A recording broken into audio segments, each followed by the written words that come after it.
Hi, welcome to AP TV news. వార్తలు చదువుతున్నది P Rajeshwari. Revenue సమస్యల పరిష్కారానికి ప్రత్యేకంగా రెవెన్యూ క్లినిక్ ఏర్పాటు చేయడం జరిగిందని ప్రకాశం జిల్లా కలెక్టర్ పి. రాజాబాబు అన్నారు.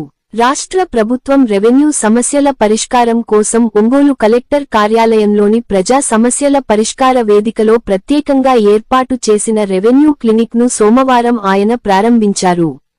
ఈ రెవెన్యూ క్లినిక్లో ప్రత్యేకంగా 4 కౌంటర్లు ఏర్పాటు చేసి అవసరమైన సిబ్బందిని నియమించారు. ఈ సందర్భంగా కలెక్టర్ రాజాబాబు విలేకరులతో మాట్లాడుతూ, ప్రజా సమస్యల పరిష్కార వేదికలో ఎక్కువ ఫిర్యాదులు రెవెన్యూ సమస్యలపై వస్తున్నాయని, అందువల్ల వాటి పరిష్కారానికి ప్రత్యేకంగా ఈ రెవెన్యూ క్లినిక్ ఏర్పాటు చేయడం జరిగిందన్నారు. ఇందులో రెవెన్యూ సమస్య మూలం కనుగొనడంతో పాటు దానికి వెంటనే పరిష్కారం చూపడం జరుగుతుందన్నారు. మొదటి స్థాయిలో జిల్లా స్థాయిలో 1 నెల రోజుల పాటు నిర్వహించిన అనంతరం డివిజన్ స్థాయిలో ఈ క్లినిక్లను నిర్వహించడం జరుగుతుందన్నారు.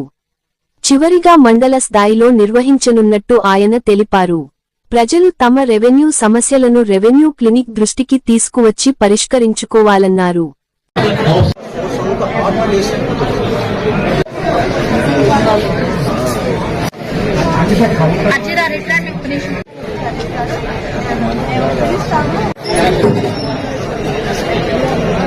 ఆంధ్రప్రదేశ్ ప్రభుత్వం పీజీఆర్ఎస్లో వస్తున్నటువంటి పిటిషన్స్ అన్నీ కూడా పరిశీలించిన తర్వాత ఎక్కువ శాతం పిటిషన్స్ అన్నీ కూడా రెవెన్యూ రిలేటెడ్ పిటిషన్స్ వస్తున్నాయి.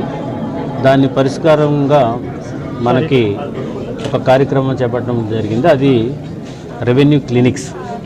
రెవెన్యూ క్లినిక్స్ అంటే లైక్ హెల్త్ క్లినిక్స్ ఎలా ఉంటాయో ఇక్కడ రెవెన్యూ కూడా ఒక క్లినిక్ లాగా ఇది ఏర్పాటు చేయడం జరుగుతుంది. డాక్యుమెంట్స్ అన్నీ కూడా ఏమేమి డాక్యుమెంట్స్ ఉన్నాయో అవన్నీ కలిసి లైన్లో పిన్ చేస్తూ 1 by 1 పిన్ చేసి కన్సర్న్ తహసీల్దార్ దగ్గరికి పంపిస్తారు. కన్సర్న్ తహసీల్దార్ దగ్గరికి ఎప్పుడైతే పంపించారో అది ఆ సమస్య ఒకటి ROR సమస్య, లేకపోతే ఎఫ్లైనా, లేదంటే పట్టాదారు పాస్బుక్, ఇట్లాంటివన్నీ కూడా సమస్య తెలుసుకుని అక్కడ ఉన్నటువంటి ఆఫీసర్స్ ఏదైతే ఉన్నారో ఆ కన్సర్న్ ఆఫీసర్ దగ్గరికి పంపిస్తే అక్కడ తహసీల్దార్ ఉంటారు, అదేవిధంగా కలెక్టరేట్ స్టాఫ్ ఉంటారు. సో అక్కడ ఇమీడియట్గా అసలు ఆ సమస్య ఎలా వచ్చింది, ఏమొచ్చింది అనేది కూడా ఇమీడియట్గా చూడటం అనేది జరుగుతుంది. ఇప్పుడు ఇంతకుముందు ఎట్లా జరిగేదంటే పిటిషనర్ వచ్చి పిటిషన్ ఇచ్చేసి వెళ్ళిపోతూ ఉండేవాడు, దాన్ని మళ్ళీ మనం వెరిఫై చేసుకునేవాడు. ఇప్పుడు అట్లాగేం లేకుండా పిటిషన్ ఉంటుంది, ఆ కన్సర్న్ తహసీల్దార్ గారు ఇక్కడ ఉంటారు, VRO ఇక్కడ ఉంటాడు, కలెక్టరేట్ రికార్డు కూడా ఇక్కడే ఉంటుంది, ఆన్లైన్ రికార్డు కూడా అవైలబుల్ ఉంటుంది. ఇక్కడే చూసేసి దాని యొక్క పరిష్కారం ఏంటనేది అతను చెప్పేయడం జరుగుతుంది. ఇంకా ఫర్దర్ డాక్యుమెంట్స్ ఏమైనా ఉన్నాయంటే కూడా దానికోసం కూడా చెప్తారు. లేదు అని అంటే కనుక పలానా టైంకి ఇది అవుతుందని చెప్తారు. ఇవన్నీ కూడా డాక్యుమెంటేషన్ అన్నీ కూడా మనకు ఆన్లైన్లో ఇప్పుడే పెట్టుకుని నెక్స్ట్ ఇక్కడి నుంచే కూడా ఇన్స్ట్రక్షన్స్ కూడా VROకి ఇస్తారు. బాబు నేను పలానా రోజు వస్తాను, ఈ రికార్డ్ అంతా పర్టికులర్ రికార్డ్ చేయండి అని చెప్పేసి అంతా కూడా పరిష్కారం జరుగుతుంది. ఏదేమైనప్పటికీ కూడా గవర్నమెంట్ యొక్క ముఖ్య ఉద్దేశం ఏంటంటే రెవెన్యూ ఇష్యూస్ని పరిష్కరించాలి. అది ఏ మోడల్ అయినా సరే, ఏదో ఒక మోడల్ అయినప్పటికీ కూడా PGRS అని పెట్టాము. దానికన్నా మంచి ఫలితాలుగా డెడికేటెడ్గా రెవెన్యూకి సంబంధించి ఒక సెటప్ పెడితే బాగుంటుందని చెప్పేసి ఒక ఇన్నోవేషన్గా ఇనిషియేటివ్ తీసుకున్నది. కాబట్టి దాని ప్రకారం మనం ఇప్పుడు అరేంజ్ చేసాము.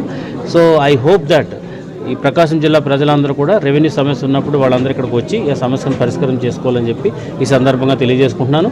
ఆల్ ఆఫీసర్స్ అందరూ ఉంటారు. ఫస్ట్ ఫేజ్లో 1 నెల వరకు కూడా కంప్లీట్గా జిల్లా ఆఫీసర్స్ అందరూ కూడా ఇక్కడే ఉంటారు. వాళ్ళందరికీ కూడా ఈ మోడస్ ఆపరెండి ఎలా జరుగుతుందనేది అర్థమైన తర్వాత నెక్స్ట్ డివిజన్ స్థాయిలో పెడతారు. డివిజన్ స్థాయిలో అయిన తర్వాత అల్టిమేట్గా మండల స్థాయిలో. సో ఇది యాక్చువల్గా దీని ప్రాసెస్. సో డెఫినెట్గా ఇది రాష్ట్ర ప్రభుత్వం చేపట్టినటువంటి ఈ కార్యక్రమం విజయవంతమవుతుందని ఆశిస్తున్నాను. అదేవిధంగా రెవెన్యూ సమస్యలు కూడా త్వరలోనే పరిష్కారం అవుతాయని చెప్పేసి సందర్భంగా తెలియజేసుకుంటాం. మేజర్ ఇష్యూస్ లైక్ ఇంతకు ముందు నుంచి ఏళ్ల తరబడి ఉన్నారంటే కనుక మనకి అబ్జెక్షనబుల్ ఫారం పోక అబ్జెక్షనబుల్ ల్యాండా, నాన్ అబ్జెక్షనబుల్ ల్యాండా అని ఉన్నాయి దానికి కూడా. సో అట్లాంటి ఎన్ని వచ్చినాయో చూసుకుని దానికి గవర్నమెంట్కి రాసి ఆటోమేటిక్గా ఒకవేళ డిలీట్ చేయాలంటే కనుక డిలీట్ చేస్తారు. అది గవర్నమెంట్ డెసిషన్ కాబట్టి దానికి రాస్తాం. అది కూడా ఎన్ని ఉన్నాయి మనకి ఇక్కడ తెలియడానికి కూడా అవకాశం ఉంటుంది. కాబట్టి